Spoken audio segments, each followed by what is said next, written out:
প্রিয় দর্শক, সম্পাদকীয় অনুষ্ঠানে আজ আপনাদের স্বাগত জানাচ্ছি। আমি মোর্শেদুল ইসলাম। আজকে আমাদের সম্পাদকীয় বিষয় দায় মুক্তির পথে বাংলাদেশ। আপনারা বুঝতেই পাচ্ছেন যে আমরা গত রাতে যে ঐতিহাসিক ঘটনাটি আমরা দেখলাম, যে একজন যুদ্ধাপরাধীর বিচারের রায় কার্যকর করার মধ্য দিয়ে বাংলাদেশ একটি ধাপ এগোলো, যেটি আমরা আশা করছি সামনে আরও অনেকগুলো ধাপ আমরা পেরোতে পারবো এবং তখন আমরা হয়তো বলতে পারবো কলঙ্ক মুক্ত হলো বাংলাদেশ। সেটার উপলক্ষ করেই আমরা সাজিয়েছি আমাদের আজকের সম্পাদকীয় বিষয়। এবং আমাদের সাথে উপস্থিত রয়েছেন আজকে তিনজন আলোচক। আমি পরিচয় করিয়ে দিচ্ছি। প্রথমেই আছেন বিশিষ্ট সাংবাদিক, দৈনিক সমকালের ব্যবস্থাপনা সম্পাদক আবু সাইদ খান। তারপরে আছেন কবি কাজী রোজি, যিনি এই কাদের মোল্লার মামলার চতুর্থ সাক্ষী, এবং আছেন মুক্তিযোদ্ধা সৈয়দ শহীদুল হক মামা, যিনি কাদের মোল্লার মামলার দ্বিতীয় সাক্ষী। তো আমরা আপনাদের কাছ থেকে আজকে জানবো সবকিছুই, কিন্তু তার আগে দর্শক আপনাদের জানিয়ে দিই, আপনারাও ইচ্ছে করলে আমাদের সাথে টেলিফোনে সরাসরি অংশ নিতে পারেন এই অনুষ্ঠানে। আমাদেরকে ফোন করতে পারেন। নাম্বারগুলো হচ্ছে ৯৬৬-০৯৪৯ এবং ৯৬৭-০০৬০। এছাড়া আপনারা ফেসবুক অথবা SMS এর মাধ্যমে আপনাদের মন্তব্য পাঠাতে পারেন।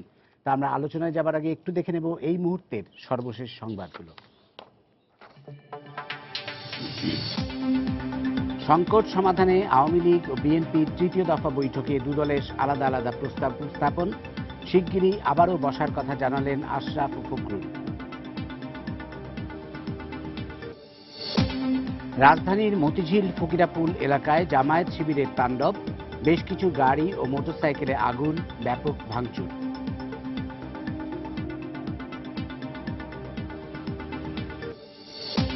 স্লোগান কোরাসে উত্তাল শাহবাগের প্রজন্ম চত্বর। কাদের মোল্লার ফাঁসিতে পূরণ হলো জাতির দীর্ঘদিনের প্রত্যাশা, মন্তব্য বিশিষ্টজনদের।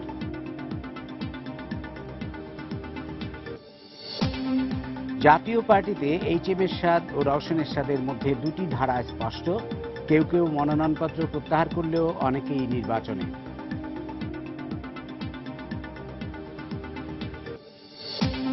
এবং মনোনয়নপত্র প্রত্যাহারের শেষ দিনে শতাধিক আসনে একক প্রার্থী। রাজনৈতিক সমঝোতা হলে নির্বাচনের ব্যাপারে সবই সম্ভব, জানালেন CEC।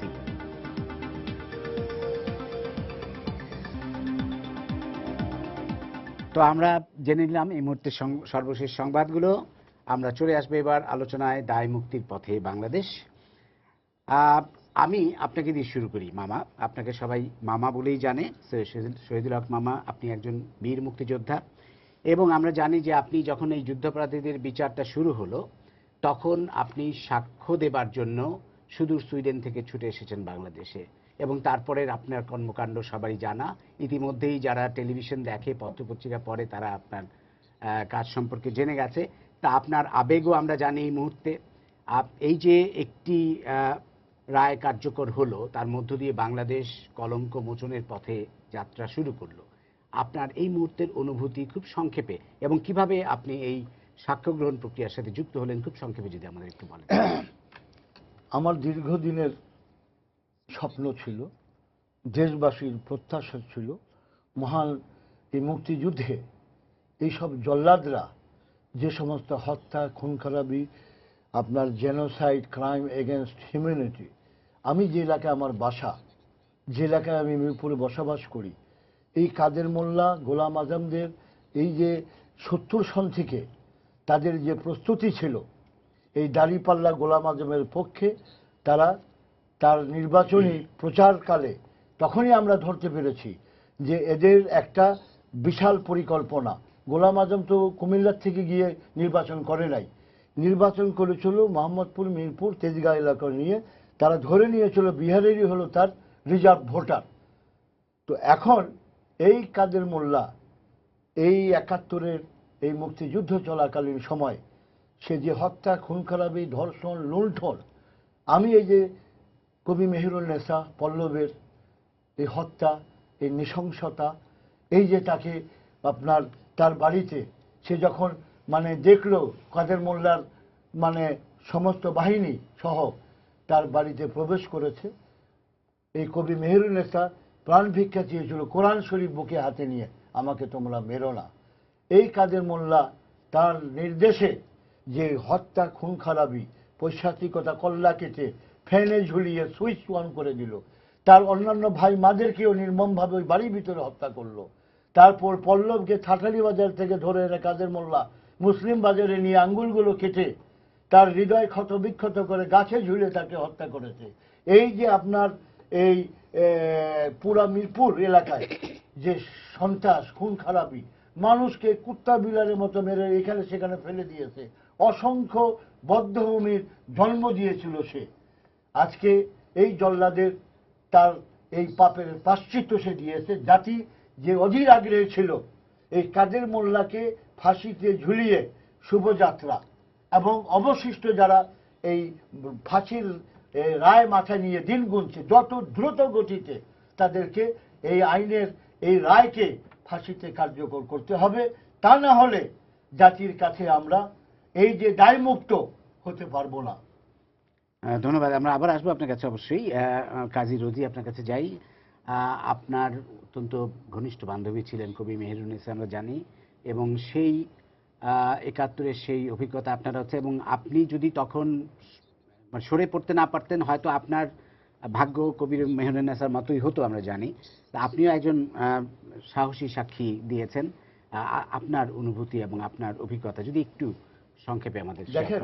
আমি সাক্ষী দিতে গিয়ে জি ইন্টারন্যাশনাল কোর্ট অফ জাস্টিস আমি প্রথমে ফাঁদে পড়ে গিয়েছি। কারণ আমি তো এত বড় বিয়াকুব না। আমি ওথ করলাম, শপথ নিলাম, সাক্ষী দেওয়ার শুরু করার পূর্ব মুহূর্তে আমি যখন আসামির কাঠগড়া দিকে চোখ রাখলাম, দেখলাম কাঠগড়াটা শুনল। আমি বিচারপতির কাছে সবিনয়ভাবে আবেদন করলাম, আমি যার বিরুদ্ধে সাক্ষী দিতে যাচ্ছি, ওথ করেছি, কিন্তু আমি তো আসামিকে জল্লাদ কসাই কাদের মোল্লাকে তো খুঁজে পাচ্ছি না, এই তাকে না রেখে আমি কি সাক্ষী দিব? তখন বিজ্ঞ এই আদালত থেকে আমাকে বলা হলো কাদের মোল্লা এখানে একটা ডাক্তার সার্টিফিকেট দিয়েছে, সে অসুস্থ, সে আসতে পারবে না। তখন আদালতকে আমি বললাম তার চেয়ে বেশি অসুস্থ আমি যাতে সাক্ষী না দেই, তারা আমার বাড়িতে আক্রমণ করলো, কোবালো, আমার রক্ত ঝরছে, এই ব্যান্ডেজ করে দেখালাম আদালতকে। তো আমি তো সাক্ষী দেওয়ার সেই সব প্রস্তুতি নিয়ে আসলাম। এই জল্লাদ এই কাদের মোল্লাকে আজকে কাঠগড়া না দেখে আমি তো আমার সাক্ষী কন্টিনিউ করব না। তখন পরের দিন এই কাদের মোল্লাকে হাজির করলো। তো এখন যদি আমি কাদের মোল্লা বিহীন যদি সাক্ষী দিয়ে দিতাম, আজকে যে কথা উঠেছে প্রোপাগান্ডা, এই যে সুশীল সমাজ, এই কাদের মোল্লা সেই কাদের মোল্লা নয়। তো আজকে যে কথাটা আমি ট্রাইব্যুনালের সূচনায় বললাম যে কাদের মোল্লাকে আমি আইডেন্টিফাই করব, সেই কাদের মোল্লা কি না যে জল্লাদ কসাই, যার নামে এই জল্লাদখানা তৈরি করা হয়েছে। তো আজকে এই সুশীল সমাজ যে চক্রান্ত করছে দেশে বিদেশে, এই কাদের মোল্লা সেই কাদের মোল্লা, আমি আজকে চ্যালেঞ্জ করে বলছি এই কাদের মোল্লাকে আইডেন্টিফাই করেই আমি সাক্ষী সমাপ্ত করেছি। আমি যে কথাটা বলবো সেটা প্রথম সত্যিকার অর্থে যে এটা আমাদের সততার জয় হয়েছে, আমাদের সত্যের জয় হয়েছে, এবং আমরা আইনের প্রতি অনেক বেশি বিশ্বস্ত থাকতে পেরেছি। সর্বশেষ যে কথাটা যেটা বলা হয়েছে কাদের মোল্লা সম্পর্কে, আমরা শহীদের কাছ থেকে যেসব কথাগুলো শুনলাম, আমি কবি মেহেরুন্নেছার প্রসঙ্গ নিয়ে বলি। ও কতগুলো কথা বলে দিয়েছে। ও তো আমার বন্ধু ছিল কবি মেহেরুন্নেছা। আমি ৬ নম্বর সেকশনের মিরপুরের সি ব্লকে থাকতাম, মেহের ডি ব্লকে থাকতো। এই যে কাছাকাছি আমাদের থাকাটা ১৯৬৫ সাল থেকে ও আমার বন্ধু ছিল। ও কবিতা লিখতো, কবিতাতেই আমার সঙ্গে ওর সখ্য, এবং ওর যে কবিতা সেগুলো কিন্তু অসম্ভব রকমের জ্বালাময়ী, শব্দটা বলবো, আর অনেক প্রগতিশীল কবিতা সে লিখত। এই যে তার লেখার ধরনটা, আমরা যখন একসঙ্গে বাস করতাম একটা কথা বলতেই হয়, সেটা যে মিরপুর কিন্তু অবাঙালি অধ্যুষিত এলাকা। এটা ভুলে গেলে চলবে না যে ওখানে যেসব বাঙালিরা আমরা ছিলাম আমাদেরকে কিন্তু সারাক্ষণই ওদের সঙ্গে একটা মানে বিরোধিতার মধ্যে দিয়ে কাটাতে হতো। মেহের মাঝে মাঝে আমাকে বলতো যে আচ্ছা আমরা যে এখানে অ্যাকশন কমিটি করতে চাচ্ছি, আমি বললাম করতেই হবে, আমাদের বাঁচার জন্যই এটা করতে হবে। আমরা কিন্তু অনেক আগে বাংলাদেশে যে অ্যাকশন কমিটি হয়েছিল ছাত্র জনতা যেটা, সেটা না, মিরপুরে একটু আলাদা হয়েছিল। শহীদ এগুলো জানে, শহীদ আমার সঙ্গে অনেক থাকতো, অনেক মিটিংয়ে। আমি ছিলাম সেই অ্যাকশন কমিটির প্রেসিডেন্ট, আর আমাদের মেহের ছিল সেখানে একজন সদস্য। যাই হোক, ওর সঙ্গে আমরা অনেক প্রগতিশীল আন্দোলন, এগিয়ে যাওয়া, নানান জায়গায়, পুরো মিরপুর এরিয়ার বিভিন্ন জায়গাতে শহীদ অনেক জায়গায় থেকেছে, এবং সেই সব জায়গাগুলোতে আমরা গেছি এই কারণেই যেন আমরা অবাঙালিদের দ্বারা নিগৃহীত বেশি না হতে পারি, সেইটার পথ খোঁজার জন্যই কিন্তু আমরা কাজগুলো করতাম। এইভাবেই মেহের যখন আমার কাছে প্রশ্নটা করলো যে আচ্ছা তুমি যে বলছো আমাদেরকে অন্যরকম ভাবে চলতে, আমি বললাম হ্যাঁ। এর মূল কারণটা কি? মূল কারণটা হচ্ছে এটা অবাঙালি, এটা বিহারি পট্টি, অবাঙালি অধ্যুষিত এলাকা। এখানে আমরা যারা বাঙালি আমাদেরকে আলাদাভাবে নিজেদেরকে শনাক্ত রেখে রেখেই বাঁচতে হবে। এবং সেই জন্যই ও সবসময় বলতো কেন, আমরাও তো মুসলমান, যে কথাটা সত্যি বলতো, আমরাও তো মুসলমান, তাহলে আমাদেরকে কেন মারবে, এই চিন্তাটা কেন আসে আমাদের। আমি বললাম এই চিন্তাটা আসার মূল কারণ মুসলমান দিয়ে হবে না, আমরা বাঙালি, আমরা বাংলা ভাষায় কথা বলি, আমাদের সেটাই অপরাধ। এই জন্য মেহেরের সঙ্গে আমার যে একটা সখ্য গড়ে উঠেছিল, এর মূল বিষয়টা ছিল কবিতা নিয়ে আগেই বলেছি, এবং আমাদের মিরপুরের বিভিন্ন অঞ্চলগুলোতে যে সমস্ত নিপীড়ন, নির্যাতন, লুণ্ঠন, হত্যা, তারপর আগুন জ্বালানো এগুলো চলতো, সেগুলোর বিরুদ্ধে আমরা একত্রিত ছিলাম। ওই সময়ই 25শে মার্চের কথা বলবো, আমি 1971 সালের 25শে মার্চ আমাকে যখন খবর দেয়া হলো যে আমার বাড়ি রেড করবে, তখন আমি মেহেরকে একটা চিঠি দিয়ে জানিয়ে দিলাম, মেহের আমি চলে যাব এখান থেকে, তুমিও এখান থেকে চলে যাও, মিরপুরে আক্রমণ কিন্তু শুরু হয়ে গেছে। মেহের একটা ছোট্ট চিঠি দিয়ে আমাকে ছোট ভাইকে পাঠিয়ে আমাকে জানালো আমার মা, আমার দুটি ভাইকে নিয়ে আমি কোথায় যাব। ওর বললো আমার সেরকম কোনো জায়গা নেই, রয়ে গেল। 25 তারিখে বিকেলে আমি চলে আসলাম, আর মেহেরকে মেরে ফেললো।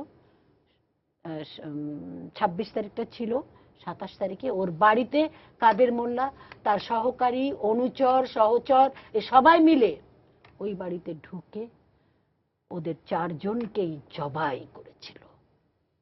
এই নির্মমতা আমি খবর পেয়েছিলাম, আমি তো ওই সময় থাকতে পারলে আমাকেই মেরে ফেলতো। আমি খবর পেলাম যখন, তখন আমি জানতে পারলাম, শুধু ওইটাই না, আরো 2 দিন পরে জানলাম খন্দকার আবু তালেব, একজন বিশিষ্ট সাংবাদিক, তাকে ওরা কেটেছে। তারপরে পল্লব, তাকে ওরা মেরেছে। এরকম অজানা, অচেনা, আমরা জানি না সবার নাম, কিন্তু সেই রকম অসংখ্য মানুষকে ওরা কি করেছে, একেবারে হত্যা করেছে। এবং কাউকে কাউকে মেয়ের সামনে দিয়ে বাবাকে নিয়ে গিয়ে মেরে ফেলেছে, মেয়ের সামনে দিয়ে ছোট বোনকে নিয়ে গিয়ে তাকে রেপ করেছে। এই ধরনের ঘটনাগুলো আমরা যখন শুনেছি, তখন থেকে আমার মনের মধ্যে হয়েছে একটা ট্রাইব্যুনাল যদি পেতাম। এই ট্রাইব্যুনাল পেতে পেতে আমাদের 42টা বছর কেটে গেল। আমরা সেই 42 বছরের পরে যে ট্রাইব্যুনালটা, এটা আমাদের অর্জন। এই অর্জনের সাথে আমরা বিচার পেলাম, আমরা বিচারের সাথে আমরা একটা রায় পেলাম। সেই রায়ে সবকিছু মেনে নেওয়ার মতো হলো না বিধায় আবার আপিল হলো। সেই আপিলের পরে আমরা চূড়ান্ত একটা রায় পেলাম, কাদের মোল্লার ফাঁসি। আমি একথা সেইখানে তাৎক্ষণিকভাবে বলেছিলাম যে আমি মনে করি আমার যারা এই মেহের, তার মা, তার 2টো ভাই, খন্দকার আবু তালেব, ওই পল্লব, আর না জানা সবার আত্মা আজ শান্তি পেয়েছে। আমি এখানে একটা কথা যোগ করতে চাই। এই কাদের মোল্লার হত্যা তাণ্ডব লীলা 6 নম্বর থেকে আলদ্দি পর্যন্ত, কিন্তু বিশাল মিরপুর, এই তোরাবালির একটা পরিবারের কথা বলি, যেটা আমার প্রতিবেশী ছিল। তোরাবালির মার বয়স ছিল আমার মনে হয় 90-এর উপরে, খুটখুটায় লাঠি দিয়ে হাঁটত, এবং একটা সচ্ছল পরিবার ছিল। তাকে, তার মা সহ গোটা পরিবারটাকে টুকরা টুকরা করলো। একটা মাত্র সন্তান তখন ছুটাছুটি করছিল, তাকে নিয়ে আমি পাশে পুকুর, যেটা পরবর্তীতে লাশ ভরা পুকুর ছিল কাদের মোল্লার জল্লাদ বাহিনীর এই নৃশংসতার, ওই ছেলেটাকে আমি টাগইয়ের ভিতরে ফেলে দিই। তো এই ছেলে আজ বড় হয়েছে। তারপর 70-এর নির্বাচনে এই যে নূর হোসেন ডেকোরেটর বিশাল একটা নৌকা বানিয়ে দিয়েছিল 70-এর নির্বাচনে, 1 নম্বরের মেন রাস্তায়। এই নৌকা বানার অপরাধে তার শ্বশুর, বৃদ্ধ মানুষ, তার শালাকে টুকরা টুকরা করলো। আমাদের প্রত্যেকটা আন্দোলনের আমাদের সাথী মঞ্জু, তার বাপ একটা সংস্কৃতি মনা, এবং আমরা এই পাকিস্তান আমলে এই বাঙালির এই গান নাটক এই মিরপুরে বড় কঠিন অবস্থায় করতে হয়েছিল। সেই মঞ্জু ছুটে এসছিল বাব্বার কাছে। বিহারিরা বলল, आओ आओ বেটা, তোমার আব্বা আম্মা কা পাশ লে যায়গা। এই পাশেই ছিল কসাইয়ের দোকান। তাকে পিটাইতে পিটাইতে কোবায়া তাকে শেষ করে দিল। এখানে শহীদ আর একটা কথা বলা দরকার, এই শুধু 25শে মার্চ না, 23শে মার্চেও কিন্তু মিরপুরে একটা অসম্ভব রকমের ঘটনা ঘটেছিল। একজন শিক্ষককে তারা ছোড়া মেরেছিল 23শে মার্চের রাতে। নারায়ে তাকবীর আল্লাহু আকবার বলে যেন সমুদ্র থেকে ঢেউ আসার মতো করে ওরা এগিয়ে আসছিল বাঙালির ঘরগুলোকে দেখে দেখে। 23শে মার্চ 1 নম্বর হচ্ছে বিশাল টাঙ্কি। এই পাকিস্তানি পতাকা নামিয়ে এই আমাদের আজকের যে লাল সবুজের পতাকা, মাঝখানে মানচিত্র, এই টাঙ্কির উপরে উঠে পাকিস্তানি পতাকা ফেলে বাংলাদেশের পতাকা উড়ালাম। এবং হাজার হাজার বিহারি তাকিয়ে দেখছে, তুমকো ইসকা সাজা মিলেগা, মানে আমাকে শাস্তি দিবে। তো আমরা দেখেন এই বিশাল মিরপুরে 90% বিহারির মাঝে 10% আমরা বাঙালিরা, আমরা কোনো সংগ্রামে পিছিয়ে ছিলাম না। এই 21শের প্রভাত ফেরি হতো রাইট, বাঙালি বিহারি, তারা বাংলা শব্দ কোনো সাইনবোর্ডে ইউজ করবে না, উর্দু এবং ইংরেজি। বিহার হচ্ছে বিহারিদের এই তীর্থস্থান, হচ্ছে মহাজিরের এলাকা। এখানে বাঙালিদের কোনো ঠাঁই থাকবে না, ঠিকানা থাকবে না, বাংলা ভাষা চর্চা করা যাবে না। এই এত কিছুর ভিতরে আমরা টিকেছিলাম, সব সংগ্রামে আমরা আগিয়েছিলাম, কখনো ভয় ভীতি ছিল না আমাদের ভিতরে। জি, আমরা জানি আসলে মিরপুর কিভাবে বিহারিদের দ্বারা মানে মুক্তিযুদ্ধ শুরু হওয়ার আগের থেকে পরে, দেশ স্বাধীন হওয়ার পরে 16 ডিসেম্বরের পরেও 31শে জানুয়ারিতে গিয়ে আপনি দেখেন এই মিরপুরে এই 16 ডিসেম্বর হানাদার বাহিনীরা আত্মরক্ষা শহীদ মিনারে, এই সর্বাদী উদ্যানে এরা অপেক্ষা ছিল। এরা ঘোষণা দিয়েছে মাইকে যে নামে বাংলাদেশ বানায়া, ইসকো দোবারা হাম লোগ পাকিস্তান বানায়। জি, আমরা জানি যে মিরপুরে 31শে জানুয়ারি 1972-এ মিরপুর মুক্ত হয় এবং 30শে জানুয়ারি আমাদের চলচ্চিত্রকার জহির রায়হান নিখোঁজ হন মিরপুরে, যে শহীদুল্লাহ কাসারকে খুঁজতে গিয়ে আমরা জানি। আমরা একটু আবু সাইদ খান আপনার কাছে আসবো। এই যে কাদের মোল্লার রায়ের ব্যাপারে আমরা কিন্তু একটা জিনিস দেখি যে এবছরেরই 5ই ফেব্রুয়ারি রায়টা ঘোষিত হয়, ট্রাইব্যুনালের রায়টা, এবং সেখানে কাদের মোল্লাকে তার অপরাধগুলোর জন্য যাবজ্জীবন কারাদণ্ড দেওয়া হয়, ফাঁসির দণ্ড দেওয়া হয় না, যেটা সমগ্র জাতির প্রত্যাশা ছিল। তাতে পুরো জাতি বিক্ষুব্ধ হয়ে ওঠে। তরুণরা আন্দোলন গড়ে তোলেন, শাহবাগে প্রজন্ম চত্বরের সেই আন্দোলন, এবং তার ফলশ্রুতিতে কিন্তু অ্যাক্টের কিছু পরিবর্তন আনা হয়, আপিলের সমান সুযোগ রাখা হয় রাষ্ট্রপক্ষেরও, এবং ফাইনালি যে আমরা রায়টা পাই, ফাঁসির রায়, আপিল বিভাগে গিয়ে কিন্তু যাবজ্জীবন কারাদণ্ডটা ফাঁসিতে রূপান্তরিত হয়। এবং তারপরে ফাঁসি কার্যকর হওয়ার আগ মুহূর্তেও কিরকম জটিলতা তৈরি হয়েছে আমরা জানি। 10ই ডিসেম্বরই হয়ে যেত, কিন্তু শেষ মুহূর্তে হয়নি, তারপরে যাই হোক 12 তারিখে হলো। এই যে একটা ঘটনাবহুল বিচার আমি বলবো, এবং তার এই যে রায়টা বাস্তবায়ন, পুরো একটা অত্যন্ত ঘটনাবহুল এবং খুবই তাৎপর্যপূর্ণ কতগুলো ঘটনার মধ্য দিয়ে কিন্তু এটা হয়েছে। আপনি একজন সাংবাদিক হিসেবে এই ব্যাপারটিকে একটু বিশ্লেষণ করবেন কিভাবে? 71 যারা ইতিহাসকে কলঙ্কিত করেছে, যারা সেদিন মানবাধিকার লঙ্ঘন করেছে, হত্যা, নারী ধর্ষণ সহ লুটপাট করেছে, তাদের বিচার হওয়াটা অপরিহার্য ছিল। এবং এখানে বিচারহীনতার সংস্কৃতি চলছিল, তার অবসান হলো। এতক্ষণ আমি মামা এবং রোজিয়াপার মুখে শুনছিলাম যে শহীদের আত্মা যে অতৃপ্ত ছিল, অশান্ত ছিল, তারা আজ শান্ত হলো। এখানে একটা আইন ও মানবাধিকারের সংস্কৃতি চালু হলো। এর পিছনে অনেক অবদান রয়েছে। আমরা জানি স্বাধীনতার পরে দেখা গেল যে একে একে সব রাজাকাররা বেরিয়ে আসছে। একমাত্র চিকন আলী ছাড়া সমস্ত মোটা আলীরা বেরিয়ে এলো। শহীদ পরিবারগুলো থেকে বিভিন্ন মুক্তিযোদ্ধা, শহীদ পরিবার, তারা দাবি তুলল বিচার করতে হবে, এবং সেই বিচারের প্রক্রিয়া আস্তে আস্তে শেষ হয়ে গেল। সব রাজাকাররা বহাল তবিয়তে আসলো, তারা ক্ষমতায় শরিক হলো, তাদের গাড়িতে পতাকা উঠলো। এবং আমার মনে হয় এই ক্ষেত্রে ক্ষীণ আওয়াজটাকে গগনবিদারী আওয়াজে পরিণত করেছিলেন শহীদ জননী জাহানারা ইমাম, এবং জাহানারা ইমামের নেতৃত্বে ব্যাপক গণ আন্দোলন গড়ে ওঠে। এবং সেই আন্দোলনের ধারাবাহিকতায় একটা চাপ সৃষ্টি হয় নতুন প্রজন্মের মধ্যে, এক ধরনের যে আবেগ তৈরি হয়, তারা 71-এর চেতনায় নিজেদেরকে সজ্জিত, শানিত করে। এবং এই 71-এর চেতনায় শানিত করার মধ্য দিয়ে আওয়ামী লীগ অঙ্গীকার করে যে তারা ক্ষমতায় আসলে যুদ্ধাপরাধীদের বিচার করবে, এবং সেই অঙ্গীকার, সেই বিচার তারা শুরু করলো। কিন্তু শুরু করার পরে আমরা দেখলাম যে অনেক ক্ষেত্রে দায়সারা গোছের হচ্ছে, যতটা প্রস্তুতি দরকার সেই প্রস্তুতি হচ্ছে না। এমনকি আইনেরও অনেক ত্রুটি ছিল। যেমন রাষ্ট্রপক্ষ অর্থাৎ যারা ক্ষতিগ্রস্ত হয়েছে তাদের আপিল করার সুযোগ ছিল না, অথচ আসামির আপিল করার সুযোগ ছিল। এই ধরনের আইনের মধ্যেও গলদ ছিল। তখন গণজাগরণ মঞ্চ, অর্থাৎ সেদিন নতুন প্রজন্ম যে বিক্ষোভ এবং বিস্ফোরণে ফেটে পড়ে এবং তার মধ্য দিয়ে আইন পরিবর্তন করতে বাধ্য করা হয় এবং একটা চাপ সৃষ্টি হয়, এবং এটাকে আমি বলবো যে জনমতের চাপে কিংবা নতুন প্রজন্মের আকাঙ্ক্ষায় এটা অগ্রগতি ঘটেছে, বিচার প্রক্রিয়া ত্বরান্বিত হয়েছে এবং সর্বশেষ সমস্ত নাটকীয় ঘটনা আমরা জানি। তার মধ্য দিয়ে কমপক্ষে একজন, অর্থাৎ যারা লাখো শহীদকে এর জন্য যারা দায়ী তার একজনের তো বিচার শুরু হয়েছে, আবর্জনা তো সাফ করা কেবল শুরু হয়েছে। তবে আমাদেরকে সামনের দিকে এগোতে হলে, ৭১-এর চেতনায় দেশ গড়তে হলে এই আবর্জনা সাফ করতে হবে এবং এই কলঙ্ক মোচন করেই আমাদের জাতি হিসাবে এবং আমাদের শহীদের স্মৃতির প্রতি যেমন সম্মান জানাতে হবে, তেমনই করে মুক্তিযুদ্ধের ধারায় দেশটা গড়তে হলে সেই পদক্ষেপগুলো নিতে হবে। এখানে আইনের সংস্কৃতি চালু করতে হবে এবং সেটাই গুরুত্বপূর্ণ। ধন্যবাদ। আমরা আবার আসবো আলোচনায়। আমাদের সাথে একজন দর্শক আছেন টেলিফোনে, আমরা ফোনটা নিয়ে নেব। প্রিয় দর্শক, আপনার পরিচয়টা দিয়ে প্রশ্নটা করুন। হ্যালো, আসসালামু আলাইকুম। ওয়ালাইকুম আসসালাম। স্যার, আমার নাম হলো সিরাজ, আমি ভোলা থেকে বলছি। জি বলুন।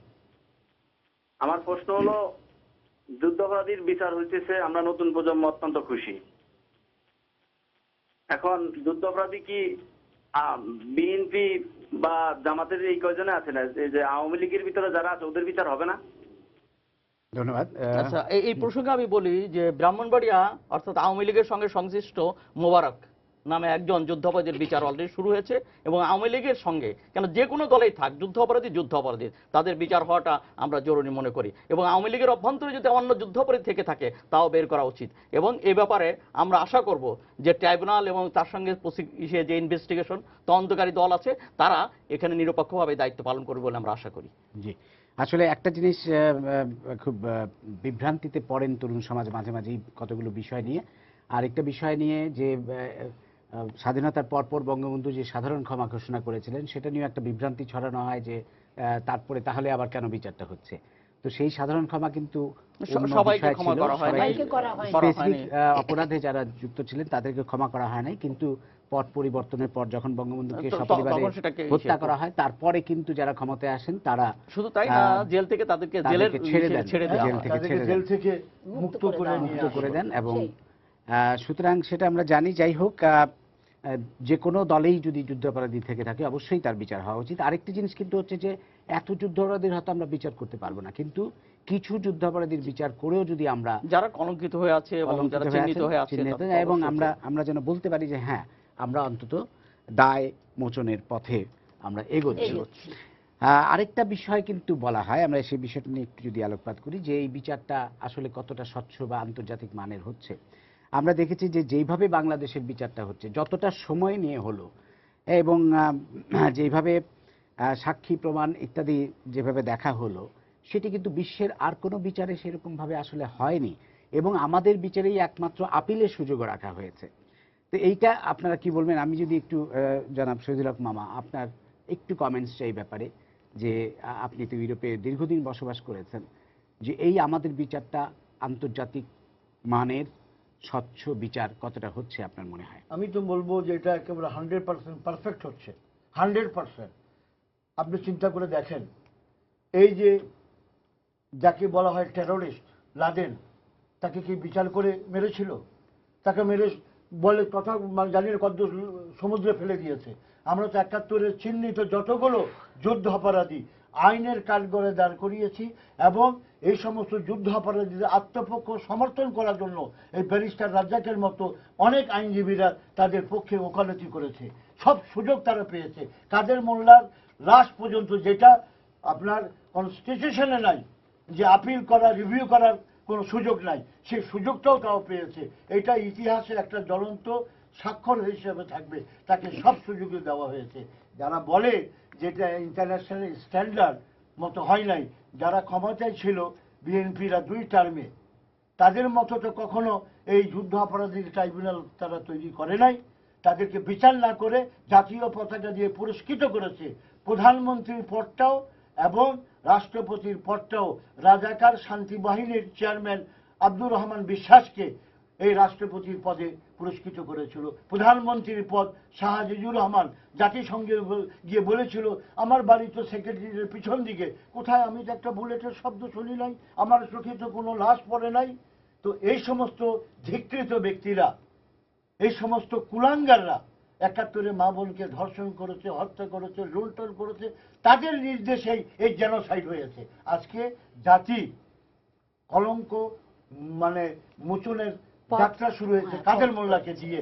এবং আমরা সরকারের কাছে আবেদন করব এই লং টাইম আপিলের এই সময় নষ্ট না করে অ্যাজ সুন অ্যাজ পসিবল হেভিওয়েটরা যারা অপেক্ষায় আছে তাদেরকেও কাদের মোল্লার মতো ফাঁসিতে ঝুলিয়ে তাদের পাপের প্রায়শ্চিত্ত দিতে হবে। যে আমরা আরেকটা জিনিস যেটা দেখছি যে এই যে জামায়াত শিবির চক্র এবং তার সাথে প্রতিক্রিয়াশীল রাজনীতির সাথে যারা যুক্ত সবাই মিলে একজোট হয়েছেন এবং যে একটা অরাজক অবস্থা সৃষ্টি করেছেন এই রায়ের পরিপ্রেক্ষিতে, যেভাবে গাড়ি ঘোড়া ভাঙচুর করা হচ্ছে, ট্রেনে আগুন দেওয়া হচ্ছে, এইটা তো কি বলবো, এই ব্যাপারে একটু আবু সাইদ খান এখানকার রাজনৈতিক অঙ্গনের দুটো ইস্যু, একটা হচ্ছে তত্ত্বাবধায়ক সরকার অর্থাৎ কি নির্বাচন কিভাবে হবে সেটা নিয়ে একটা আন্দোলন, আর একটা যুদ্ধাপরাধের ইস্যু। এই দুটোকে একসাথে মেলানো ঠিক না, কেননা যুদ্ধাপরাধের বিষয়টা এটা আমাদের জাতির বিষয়, এখানে আওয়ামী লীগ বিএনপির বিষয় না, এটা কোনো দলের বিষয় না, এটা হচ্ছে জাতীয় আকাঙ্ক্ষার দাবি এবং এই দাবিকে অন্য দাবির সঙ্গে মিলানো যাবে না। কিন্তু আমরা একটা দুর্ভাগ্যজনকভাবে সত্য যে তত্ত্বাবধায়ক সরকারের জন্য বিরোধী দল বিএনপি যে আন্দোলন করছে সেই আন্দোলনের সঙ্গে তারা যুদ্ধাপরাধী জামাত তাদের সঙ্গে হাত ধরাধরি করে চলছে এবং তারা তাদের সঙ্গে শরিক হয়ে বিভিন্ন সহিংস কার্যকলাপ করছে এবং বিভিন্ন ঘৃণ্য কার্যকলাপ করছে, আন্দোলনকে সহিংস করে তুলছে। আন্দোলন তো সহিংসতা নয়, তাদেরকে গণতান্ত্রিক আন্দোলন করার অধিকার আছে, কিন্তু সহিংসতার অধিকার নাই। তারা জ্বালাও পোড়াও করা, মানুষের জীবন হানা, যেখানে সেখানে তারা যত্রতত্র বোম ছুটছে, সে রেল লাইন উপরে ফেলছে, বিভিন্ন রকম অপকর্ম করছে। সেটা জামাত শিবির করলেও তার দায়িত্ব বিএনপি এড়াতে পারে না, যেহেতু বিএনপি তার হাত ধরাধরি করে চলছে। অতএব সেই ক্ষেত্রে আজকে যেমন এটাও আমাদের জন্য খুবই দুঃখজনক যে কাদের বিএনপি দাবি করে তাদের দলে অনেক মুক্তিযোদ্ধা রয়েছে, সত্যি রয়েছেন, কিন্তু সেই মুক্তিযোদ্ধারা থাকার পরেও বিএনপির পক্ষ থেকে এই ব্যাপারে কোনো প্রতিক্রিয়া নেই। কাদের মোল্লার ফাঁসি হয়েছে এটার ব্যাপারে তারা মৌনতা পালন করছে, এটা আমার মনে হয় রাজনৈতিক সুবিধাবাদ। তো এইটা হতে পারে না। এক, দুই নম্বর হচ্ছে মুক্তিযুদ্ধের নেতৃত্ব দানকারী দল আওয়ামী লীগের কর্তব্যটাকে, কর্তব্য হচ্ছে একই সঙ্গে এই রাজনৈতিক সমস্যাটা যদি জিয়ে থাকে তাহলে দেখা যাবে এখানে যুদ্ধ হবে যা লাভবান হবে, তারা ক্ষতিগ্রস্ত হবে বিএনপি এবং জামাত, তারা হাত ধরাধরি করে চলবে। অতএব সেখানে রাজনৈতিক সহিংসতাটা দূর করার জন্য আজকে মুক্তিযুদ্ধের নেতৃত্ব দানকারী দল আওয়ামী লীগকে এই যে সমস্যাটা যেটা অলরেডি তার আলোচনায় বসেছে এটার সমাধান করতে হবে এবং আমাদেরকে মনে রাখতে হবে যে মুক্তিযুদ্ধের ধারায় একটা জাতীয় ঐক্য দরকার।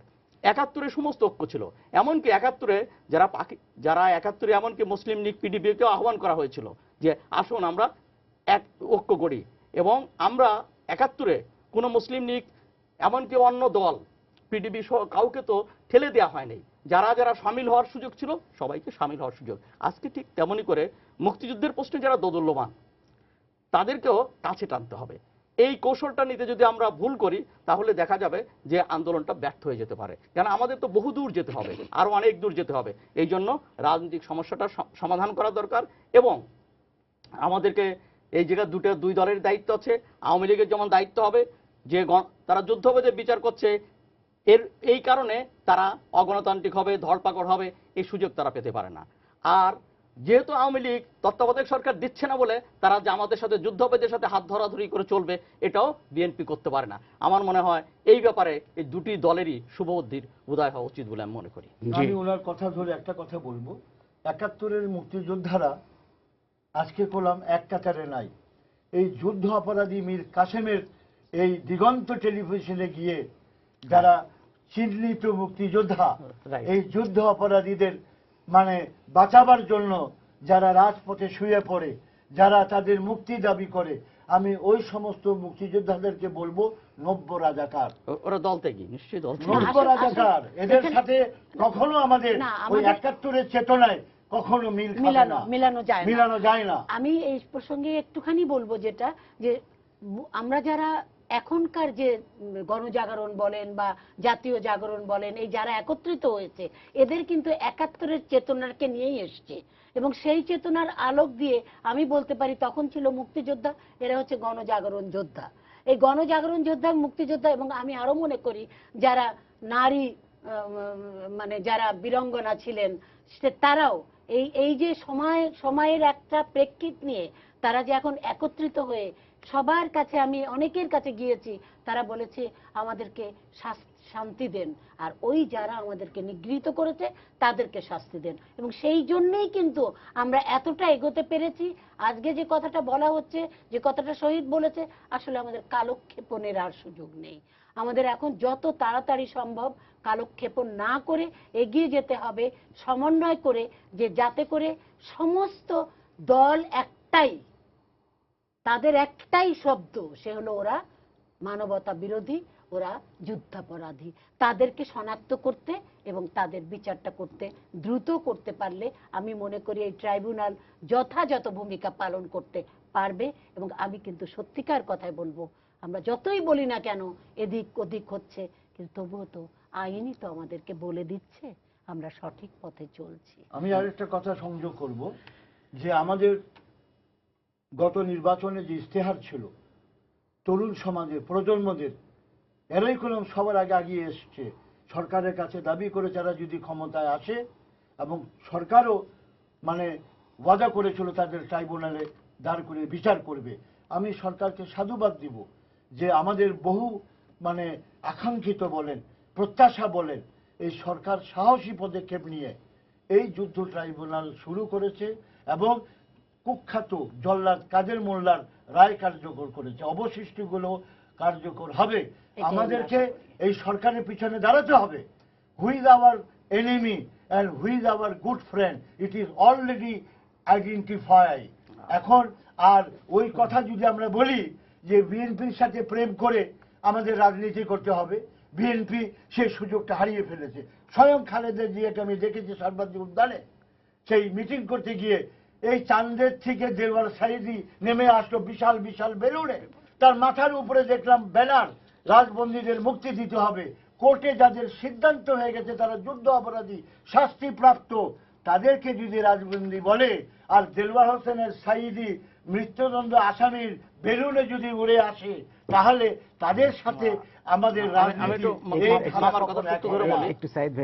মামার কথা সূত্র ধরে বলি যে আমরা যারা ৭১-এর প্রজন্ম, আমরা যারা ৭১-এ যুদ্ধ করেছি, স্বাধীনতা এনেছি, আমরা এই প্রজন্ম স্বাধীনতার আকাঙ্ক্ষায় বাংলাদেশটাকে গড়তে পারিনি। আমরা আপোষ করেছি। আমরা কেউ আন্দোলনের নামে তারা যুদ্ধাপরাধী জামাত সাম্প্রদায়িক শক্তিকে কাছে টেনেছি, কেউ বা জাতীয় পতাকা তুলে দিয়েছি। কে বেশি অপরাধ করেছে, কে টেনেছে সেটা বিষয় না। আজকে এখন প্রশ্নটা হচ্ছে নতুন প্রজন্ম যে আওয়াজ তুলেছে, ৭১-এর চেতনায় আমাদেরকে আসতে হবে এবং অতীতের ভুল থেকে শিক্ষা নিয়ে উভয়কে, সব দলকে এগিয়ে আসতে হবে এবং জামাতকে ত্যাগ করতে হবে। যারা জামাতের হাত ধরাধরি করে আছে, বিএনপির প্রতি আমার উদাত্ত আহ্বান, তারা জামাতের হাত ছাড়বে এবং আওয়ামী লীগ সহ যারা আছেন তাদেরকেও অঙ্গীকার করতে হবে কোনোদিন কোনো রাজনৈতিক স্বার্থে তারা জামাতের হাত ধরবে না, জঙ্গিদের সঙ্গে সাম্প্রদায়িক শক্তিকে আপোষ করবে না এবং ৭১-এর আকাঙ্ক্ষায় বাংলাদেশ গড়ে তুলবে। এই অঙ্গীকারটাই আজকে সবচেয়ে জরুরি।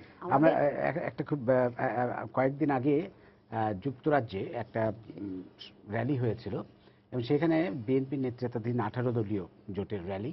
সেখানে একটা বড় প্ল্যাকার্ড আমি দেখেছি, সেই ছবিটা আমাকে পোস্ট করেছে একজন। তাতে লেখা justice to 500,000 plus Biharis killed in 1971। অর্থাৎ ৭১-এ বিহারিদের যে মারা হয়েছে তার বিচার চাচ্ছে তারা। আগামীতে হয়তো তারা চাইবে যে পাকিস্তানি আর্মিদের মারা হয়েছে তার বিচার চাইবে। এই অবস্থার মধ্যে কিন্তু চলে যাচ্ছে এবং আমি জানি না যে নতুন প্রজন্ম কিন্তু অনেকেই বিভ্রান্ত হচ্ছে এগুলো দিয়ে। এবং আমি এই প্রসঙ্গে একটু বলি মামা, আমি একটা শব্দ একটু বলি যে আমরা মনে করি যে আজকে যারা সহিংস কার্যকলাপ করছে, শিবিরের কর্মীরা, তাদের তো ৭১-এর পরে জন্ম হয়েছে। আমার মনে হয় তারা বিভ্রান্ত, তারা এই দেশের সন্তান, তারা যুদ্ধ অপরাধ করে নাই, কিন্তু যুদ্ধ অপরাধের রক্ষার জন্য তারা কেন এই সহিংস করছে। তাদেরও বুদ্ধির উদয় হওয়া উচিত এবং তাদেরকে বোঝা উচিত যে তাদের ৭১-এর ইতিহাস জানা উচিত। তারা ভুল শিক্ষা তাদেরকে দেওয়া হচ্ছে। আমার মনে হয় শিবির সহ যে সমস্ত সাম্প্রদায়িক শক্তি এবং তাদের সঙ্গে যারা সংশ্লিষ্ট নতুন প্রজন্ম আছে তাদেরকে ফিরে আসতে হবে। ৭১-এর চেতনায় যেমনই করে শাহবাগ সজ্জিত হয়েছে, শাহবাগে যে জাগরণ উঠেছে সেই জাগরণের সঙ্গে তাদের কণ্ঠ মেলাতে হবে বলে আমি মনে করি। আপনার কথা সূত্র ধরে আমি বলছি, যেহেতু আমরা প্রবাসে থাকি, ইউরোপে থাকি, ইউরোপে এই যে যুদ্ধ অপরাধীরা যার শাস্তি হয়ে গেছে, মোস্ট ওয়ান্টেড পারসন এই চৌধুরী মঈনুদ্দিন, সে তো লন্ডন শহরে অ্যামনেস্টি ইন্টারন্যাশনাল, তারপরে আপনার এই সমস্ত মানবতা বিরোধী যে সংগঠনগুলো অ্যামনেস্টি ইন্টারন্যাশনাল, Amnesty, হ্যাঁ। হিউম্যান রাইটস, তার মাঝের ভিতরে সে কি করছে, আমাদের এই চ্যানেলগুলোকে বিশেষ করে একটা রমজান মাস সমস্ত লোকাল প্রোগ্রাম বন্ধ করে দিয়ে চাঁদাবাজি শুরু হয়েছে। এই চাঁদাবাজিটা 5,000 পাউন্ড দিলে এরা তাদেরকে জান্নাতের জায়গা করে এবং দিবে। জাকাতের টাকাও তুলেছে। শুনেন, মিলিয়ন মিলিয়ন পাউন্ড যারা এই পাগড়ি টাগড়ি পরে চান্দা তুলেছে, পরদিন সকালে দেখেছি লন্ডনে হাউস অফ কমন্সে গিয়ে তারা বলছে এই ট্রাইব্যুনালকে বন্ধ করে দিতে হবে, রাজবন্দীদের মুক্তি দিতে হবে। এখন লন্ডনের হাই কমিশনাররা সরকারকে কতটুকু তথ্য দিচ্ছে, প্রকাশ্যে দিবলক্ষে বাংলাদেশের বিরোধিতা করছে সভা সমিতিতে। এখন এরা হচ্ছে লন্ডনের সবচেয়ে শক্তিশালী জায়গা। এখানে গোলাম আজমের ছেলে ম্যানচেস্টার থেকে পয়সা সংগ্রহ করতেছে, এবং মাইনুদ্দিন সে কি করলো, মুসলিম এড দিয়ে এই রোহিঙ্গাদেরকে ব্যবহার করার জন্য, যেমন আইয়ুব খান এনেছিল সব বিহারিদেরকে, এই মিরপুর, মোহাম্মদপুর, সৈয়দপুর, খালিশপুর, এইটা মাইনুদ্দিনের প্ল্যান, এই ইসলামী এড। এই যে আমাদের মানে প্রতি বছর জলোচ্ছ্বাস হয়, আমাদের তুফান হয়, সাইক্লোন হয়, নার্গিস হয়, এই সাহায্য যেগুলো আসে ওখানে তো লেখা নেই খ্রিস্টান এড, কিন্তু সে এই যে জিনিসটা করছে মুসলিম এডের নামে, এই রোহিঙ্গাদেরকে নিয়ে সে তাদের সোলজার তৈরি করবে। এই যে আজকে চিটাগাং কক্সবাজারে যে সমস্ত ঘটনা ঘটে গেল, এই যে মন্দির পুড়িয়ে দিল, এই যে বুদ্ধদের টেম্পল পুড়িয়ে দিল, এবং আনন্দের উৎসাহের সাথে, সেখানে আমাদের কলম ইন্টেলিজেন্স গ্রুপরা সঠিক সময়ে সঠিক সিদ্ধান্ত নিতে পারে নাই, যে কারণে এই যে তারা হিন্দু মারতেছে, মন্দির ভাঙতেছে, একটাই কারণ, মহান মুক্তিযুদ্ধে এই ভারত, আমি শ্রদ্ধার সাথে স্মরণ করি প্রয়াত প্রধানমন্ত্রী মিসেস ইন্দিরা গান্ধীকে, সে যদি 1 কোটি লোককে যদি আশ্রয় না দিত, জায়গা নিয়ে দিত, আমাদেরকে অস্ত্র না দিত, এই দেশ কত বছর পর স্বাধীনতা লাভ করত। প্যালেস্টাইনদেরকে জিজ্ঞেস করে তারা বলতে পারবে স্বাধীনতার মূল্য কত। জি, আমরা একটু সামনের দিকে যদি এগোতে চাই, আমাদের সময় ফুরিয়ে আসছে খুব, যে অন্যান্য যে মামলাগুলো আছে তার মধ্যে 9টি মামলার রায় ঘোষণা করা হয়েছে, এবং তার মধ্যে ফার্স্ট 7টি ফাঁসির আদেশ হয়েছে 7 জনের, এবং তার মধ্যে 3 জন পলাতক। আমরা জানি যে প্রথম যে মামলার রায়টি হয়েছিল বাচ্চু রাজাকার, মাওলানা আবুল কালাম আজাদ, তিনি পলাতক আছেন, এবং চৌধুরী মঈনুদ্দিন এবং আশরাফুজ্জামান পলাতক। তাদেরকে ফিরিয়ে আনার ব্যাপারেও সরকারের উদ্যোগ কী সেটা আমরা জানি না। আর বাকি মামলাগুলো সুপ্রিম কোর্টে বিচারাধীন আছে, সেগুলো যাতে দ্রুত শেষ হয় সেটাও আমরা প্রত্যাশা করব। তো এই ব্যাপারে সাইদ ভাই আপনি এই সরকার মামলা অর্থাৎ যুদ্ধবিদের বিচার প্রক্রিয়া শুরু করেছে 42 বছর পরে, এটা অবশ্যই সাধুবাদযোগ্য, এটা তাদের অভিনন্দনযোগ্য। কিন্তু এই মামলা করার ক্ষেত্রে অনেক ক্ষেত্রেই কিন্তু দায় সারাগোছের ব্যাপার ছিল, আইনের অনেক ত্রুটি এবং গলদ ছিল, যেটা বললাম। এবং এখানে আমাদের বোঝা উচিত যে প্রতিপক্ষ যারা 71-এর সেই প্রতিপক্ষ, তারা এই 42 বছর অনেক শক্তি সঞ্চয় করেছে। তারা সরকার গঠনের মধ্য দিয়ে তারা এখানে রাজনৈতিকভাবে পুনর্বাসিত হয়েছে। তারা সেই সময় পালিয়ে গিয়ে লন্ডন সহ মিডল ইস্টে বিভিন্ন দেশের সঙ্গে তারা এক ধরনের অর্থনৈতিকভাবেও তারা সচ্ছল হয়েছে, এবং বিভিন্ন আর্থিক প্রতিষ্ঠান গড়ে তুলেছে, এবং তারা টাকার বস্তা খুলে দিয়েছে, এবং টাকার বস্তা খুলে দিয়ে বিভিন্ন মিডিয়াকেও তারা আন্তর্জাতিকভাবেও প্রভাবিত করার চেষ্টা করছে, এবং এখানে সাক্ষী ইত্যাদি কাজটা করছে। সেই জায়গাটা যদি চ্যালেঞ্জ করতে হয় এবং সেখানে মোকাবেলা করতে হলে যে আটঘাট বেঁধে নামাটা দরকার ছিল, আমার মনে হয় সরকার সেইভাবে আটঘাট বেঁধে নামেনি।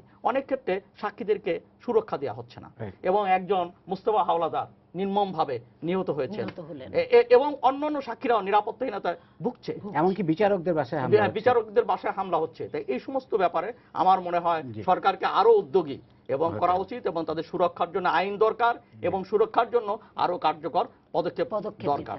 আমরা আরেকটা দর্শক আছেন, আমাদের আরেকজন দর্শক আছেন, ফোনটা নিয়ে নিই। প্রিয় দর্শক, আপনার পরিচয়টা দিয়ে প্রশ্নটা করুন। হ্যালো, আমি শাহান বলছিলাম রাজশাহী থেকে। জি বলুন। আসসালামু আলাইকুম। জি বলুন। আমরা রাজাকারের হাত থেকে দায় মুক্তি পাচ্ছি ঠিকই, কিন্তু আমরা বাংলাদেশের সকল রাজনৈতিক নেতাদের স্বার্থপরতা থেকে আমরা কবে মুক্তি পাবো? ধন্যবাদ। চমৎকার প্রশ্ন করেছেন, কিন্তু আমার মনে হয় কে উত্তর দেবেন? এটা মামা, আপনি কি দেবেন? এটা আমাদের সাংবাদিক আচ্ছা, আবু সাঈদ আচ্ছা। খান। সাইদ বটে এখন বিষয় এই হচ্ছে যে আমাদের মুক্তিযুদ্ধের ধারায় দেশটা চলতে হলে আমরা কি করতে হবে? শুধু যুদ্ধবিদের বিচার তো করতে হবে, কিন্তু সেই বিচার করার পর বাংলাদেশটা আমরা কিভাবে গড়বো? আমরা বাংলাদেশটাকে ৭১ আকাঙ্ক্ষায় গণতান্ত্রিক দেশ হিসেবে গড়বো, ৭১ আকাঙ্ক্ষায় আমরা ধনী গরিবের মাঝে বৈষম্য কমিয়ে আনবো, সেখানে সমাজতন্ত্র ছিল, আমরা সেই জায়গা করব। আমরা মানুষের মাঝে যে বিভাজন রেখা আছে সেগুলো মুছে ফেলবো। কিন্তু আমরা এখানে ক্ষমতাটাই বড় হয়ে উঠেছে। দেশ মুক্তিযুদ্ধ তার চেয়ে বড় হচ্ছে ক্ষমতা, এবং ক্ষমতায় যাওয়ার জন্য আমরা ৭১-এর আদর্শকে জলাঞ্জলি দিচ্ছি, আমরা বিভিন্ন গণতন্ত্রকে আমরা গলা টিপে হত্যা করছি। এই জায়গা থেকে আমার মনে হয় বেরিয়ে আসা উচিত। এই নেতৃত্বের এই সুবিধাবাদ, এবং আমরা ক্ষমতার জন্য আমরা সবাই তো ভুল করেছি, ক্ষমতার জন্য ধানের শেষে বিসমিল্লাহ, নৌকার মালিক তুই আল্লাহ ইত্যাদি ধর্মীয় স্লোগান দিয়ে এক ধরনের আবহ তৈরি করেছি, ভাবখানা দেখিয়েছি এটা যেন মুসলমানের রাষ্ট্র, এবং যে কারণে এই মুসলমানের রাষ্ট্র করতে গিয়ে সংখ্যাগরিষ্ঠের সুরক্ষার কথা আমরা ভেবেছি, সংখ্যালঘিষ্ঠ মাইনরিটি যারা সংখ্যালঘুদের সুরক্ষার কথা ভাবিনি, যার কারণে রামু সাথিয়ার ঘটনা ঘটেছে, এবং সে দায় কিন্তু আমাদেরকে নিতে হবে। অর্থাৎ সেই সেন্টিমেন্ট আজকে, তাই সেই ক্ষেত্রে একটা সামগ্রিক, অর্থাৎ বাংলাদেশটা যে সব ধর্মের, সব জাতির এবং সব মানুষের, সব পথের মতের সবার সমঅধিকারের রাষ্ট্র, এইটাকে কিন্তু আমরা যেতে পারিনি। এই আদর্শিক জায়গায় আমার মনে হয় নেতৃত্ব ফিরে আসা উচিত। আর এটা ফিরে না আসলে আমরা মুক্তিযুদ্ধের আকাঙ্ক্ষা যে বাংলাদেশ, ৭১-এর শহীদের আকাঙ্ক্ষা বাংলাদেশটা গড়তে পারবো না। আমি একটা কথা এখানে যোগ দিব, আমরা মুক্তিযুদ্ধের চেতনা বলি, চেতনায় বিশ্বাসী। আমি তো ধর্মনিরপেক্ষ বাংলাদেশের জন্য অস্ত্র হাতে নিয়ে যুদ্ধ করেছি। অবশ্যই আমি তো কখনো ভাবি নাই এই প্রজাতন্ত্রী বাংলাদেশ ইসলাম ধর্ম রাষ্ট্র হবে, যেটা এরশাদ করে গেছো। এরশাদ তো মুক্তিযোদ্ধা না, সে তো পাকিস্তানিদের মানে দোসর ছিল। সেই রাষ্ট্র ধর্ম ইসলাম, কেউ বিসমিল্লাহ করেছে, আবার পরবর্তীতে আলীরা খোদা না করুক ইসলামিক রিপাবলিক অফ বাংলাদেশ না যেন হয়ে যায়। আমি একটা আসলে কথা হ্যাঁ, বলি জি, জি, শেষ আমাদের করবার জি, জি, জি। জন্য, সেটা হলো যে যে পথটা আমরা শুরু করে দিয়েছি, আমাদের যেটা বাস্তবায়িত হয়েছে, যেটুকু যারা প্রশ্নগুলো করছেন তারা সেই পথটা ধরেন না, তারা চিন্তা করতে থাকেন আগামীতে যত তাড়াতাড়ি সম্ভব আমরা যদি এগুলো কার্যকরী করতে পারি, জি। তাহলেই কিন্তু তখন দল মত নির্বিশেষে সকলেই একটা জি। কথা বলবেন, আমাদের পথ ঠিক মতো যাচ্ছে। আসলে আমরা এখন যে অবস্থায় আছি, আমরা যুদ্ধাপরাধীর বিচার করছি, আমরা অত্যন্ত আশাবাদী যে আমরা দায় মোচন ঘটছে, কিন্তু বর্তমানে যে একটা অস্থির অবস্থার মধ্যে দিয়ে আমরা যাচ্ছি রাজনৈতিকভাবে, যেখানে হানাহানি চলছে এবং বড় দুটো দলের মধ্যে যেভাবে বিভেদ, সেটাও কিন্তু মানুষ চায় না। সেখান থেকে আমরা বেরিয়ে, আমাদের আসলে সময় নেই সাইদ ভাই, সেখান থেকে আমরা বেরিয়ে আসবো সেই প্রত্যাশা আমাদের আছে, যেটি যেমনটি একজন প্রশ্নকর্তা করলেন। আমরা আশা করি সেই পথেই আমরা এগিয়ে যাব। আপনাদের তিনজনকেই অসংখ্য ধন্যবাদ জানিয়ে আজকে শেষ করছি আমাদের সম্পাদকীয়। প্রিয় দর্শক, আপনাদের শুভেচ্ছা জানিয়ে আজকে সম্পাদকীয় এখানেই শেষ করছি। আগামীকাল আবারও দেখা হবে রাত 10টায়, দেখার আমন্ত্রণ রইল। শুভরাত্রি।